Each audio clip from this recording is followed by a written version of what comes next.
ఆరోగ్య మిత్ర. భారతదేశంలో రక్తహీనత సమస్య ఇంకా ఎందుకు ఎక్కువగా ఉంది? రక్తహీనత అనేది కేవలం మహిళల సమస్యేనా? పురుషులు కూడా ప్రభావితమవుతారా?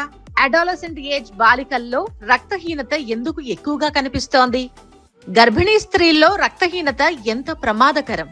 అల్సర్లు లేదా పైల్స్ వంటి జీర్ణాశయ సమస్యలు రక్తహీనతకు కారణమవుతాయా? రక్తహీనతకు ఎలాంటి ఆధునిక చికిత్సలున్నాయి? ఇలాంటి మీ ఆరోగ్య సమస్యలకు senior general physician doctor Somnath Gupta సలహాలు సూచనలు ప్రత్యక్ష ప్రసారం ఫిబ్రవరి 20 శుక్రవారం సాయంత్రం 4 గంటలకు మీ టీసాట్ నిపుణులు.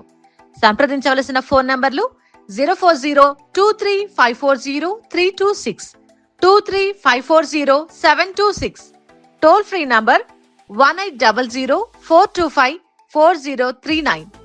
ఈ కార్యక్రమం ఫిబ్రవరి 22 ఆదివారం ఉదయం 11 గంటలకు టీసాట్ విద్యలో పునఃప్రసారం.